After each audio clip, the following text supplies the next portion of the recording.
The people have spoken. Utah has been officially named the nerdiest state in America. You guys got a problem, and we're here to provide you with your weekly fix. Let your geek flag fly as we guide you through the latest and greatest nerd news.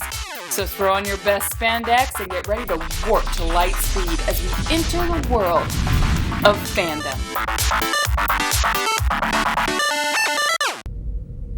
Home screen. Hi guys, and welcome to another episode of Fandom. I'm Jessica Lane, your official nerd herder and guide through your geeky galaxy. Let's kick it off with some nerd news.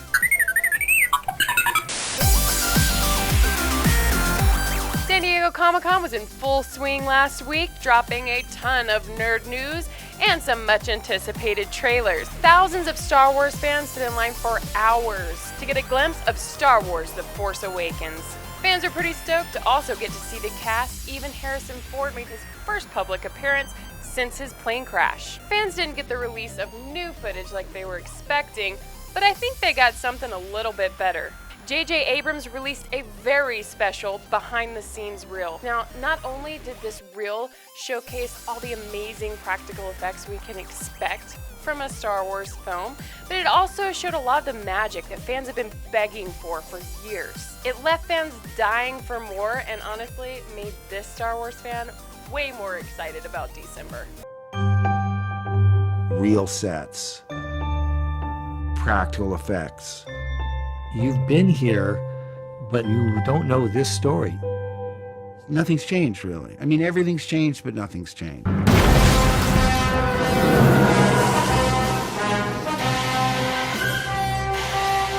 I can die now. All right. Pretty epic, right? DC restored some cinematic faith back into its fans with the Comic-Con release of the Batman vs. Superman trailer. I'm not gonna lie, I wasn't super stoked for this movie, but this trailer has removed all doubt from myself and millions of other wavering fans all over the nation. It's gonna be freaking awesome. He has the power to wipe out the entire human race.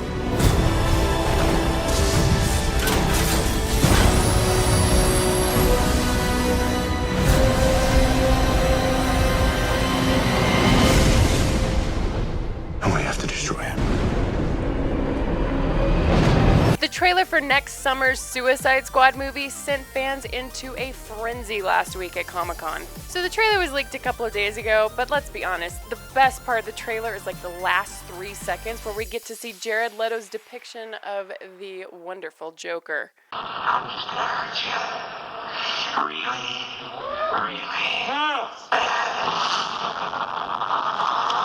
It was absolutely terrifying, and I cannot wait to see what the other squad members have up their sleeves. Bitch! Scusi, por favor. Ow, ow, ow, ow. Damn! I wish I was out. Marvel wasn't sitting idly by this year either. The Deadpool trailer was welcomed with thunderous applause. People loved it so much they had to show it twice.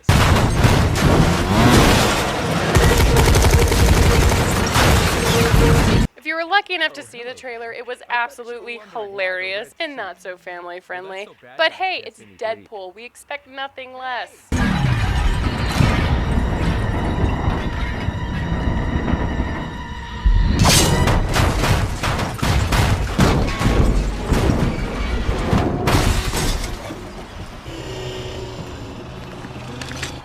Crime's the disease. Meet the cure. Okay, not the cure, but more like a topical ointment that reduces swelling and itch. Hi, Tom. Oh, me. Next up on Seach Reviews, we have a segment we like to call Remakes versus Originals. Hey guys, what's going on? This is Jared Seach coming at you with another Seach review. Today we're going to touch on one of my favorite categories, the originals versus the remakes.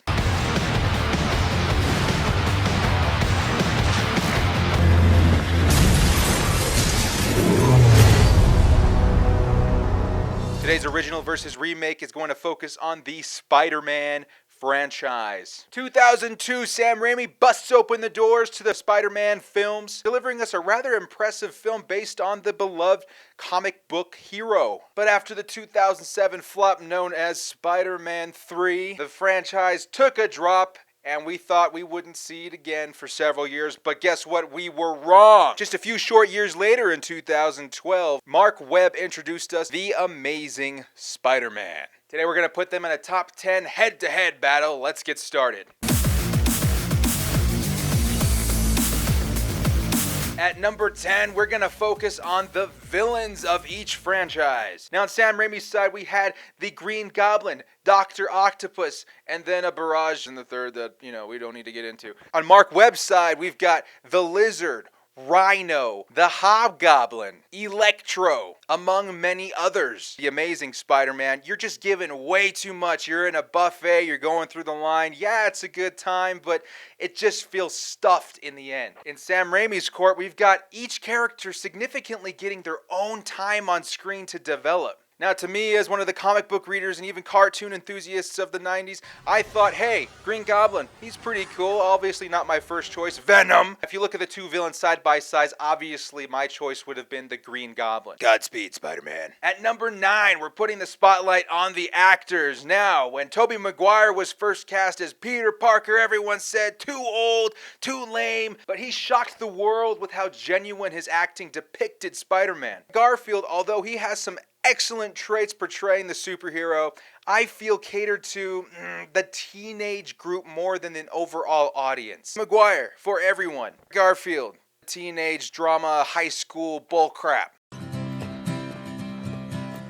He did okay, but my vote goes to Tobey Maguire. At number 8, the love interest. Anyone, and I mean anyone who's ever read a Spidey comic or watched the Saturday morning cartoons can tell you that MJ is the tits McGits. Emma Stone did a great job of portraying Gwen Stacy, but I gotta give this one yet again to Sam Raimi's Spider-Man. You cannot top the MJ. You are amazing. At number 7, we're going in with comic book accuracy. The biggest thing that pointed out to me was, where is his mechanized spider web machine or gadget or whatever? In the cartoons and comics and everything, I never once remember the web directly shooting out of his body. How much protein does this guy have to eat to shoot out 100 feet of web every 2 seconds in the movie? Go! Go! Go, Web, go!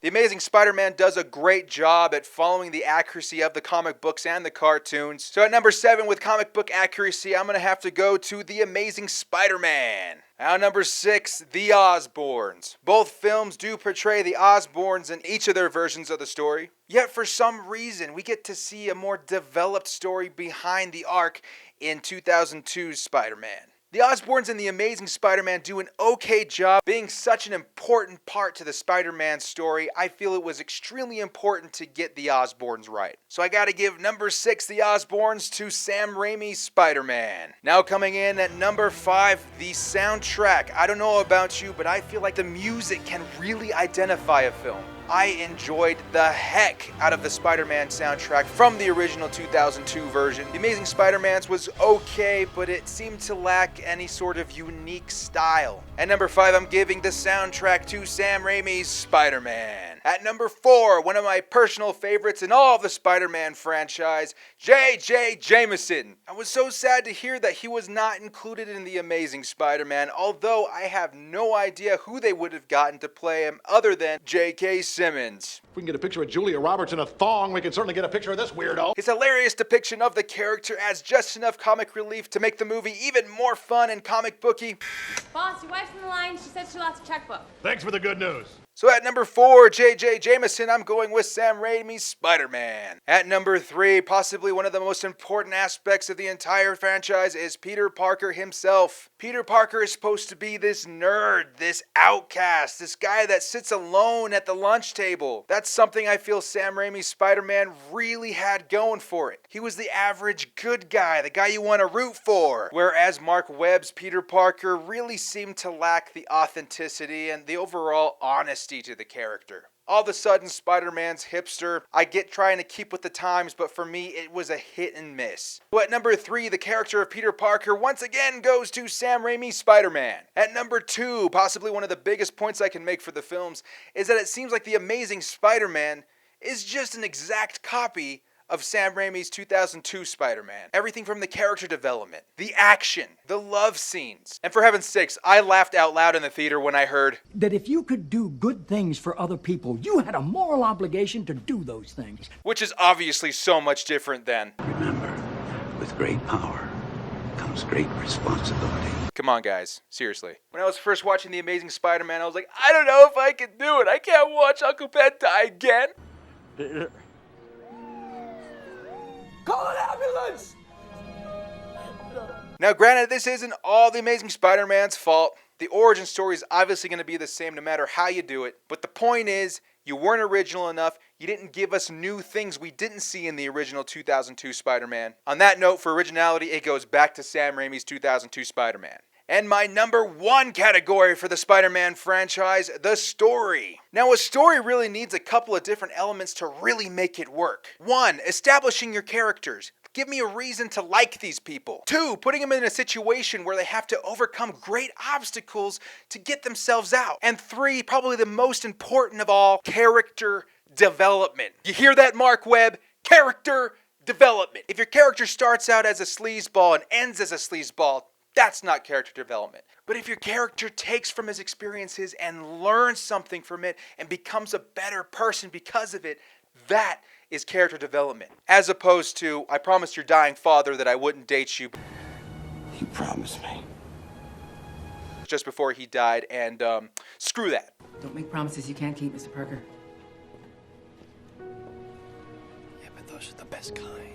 Biggest middle finger to any dying person I think I've ever seen, including Game of Thrones. Sam Raimi's trilogy really takes its time developing the characters and making them better people. Developing the relationship he has with Aunt May, MJ, everybody in his life. So for my number 1 pick of story, especially character development, it once again goes to Sam Raimi's Spider-Man. So that brings the final score for the Spider-Man franchise, originals versus remakes. Mark Webb's The Amazing Spider-Man with 1 point, and Sam Raimi's Spider-Man with a staggering 9 points.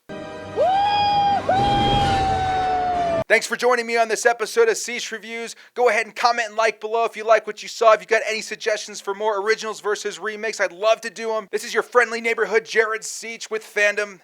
I'm out.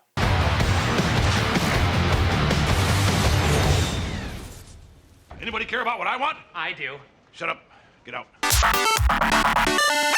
Do you know what we say here at Fandom? Books are awesome. Now we're going to head over to Daniel and find out what awesome book we're going to hear about today. All right, this is Daniel with Fandom, and once again, we're here to give you an amazing book review. We're going to be talking about Craig Nybo's book, Allied Zombies for Peace. Now, this is not your traditional zombie book. This is about a group of zombies that are hanging around in the 1960s parade. It's got your KKK members, you've got war veterans, you got zombies, and then the fun really begins. People starting to fight, going left and right, and everyone's getting into the action. The police are trying to stop the rioting going on.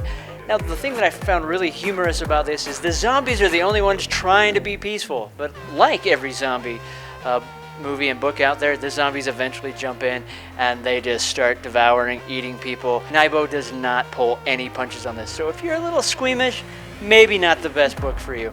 But if you love zombies, you love, people getting torn apart, this book is for you. Go check it out. All right, guys, thanks for tuning into this week's episode of Fandom. As always, if you want a little extra dose of nerdy in your week, you can check out Dungeon Crawlers Radio on Blog Talk, 6 p.m. Thursday. Later, geeks.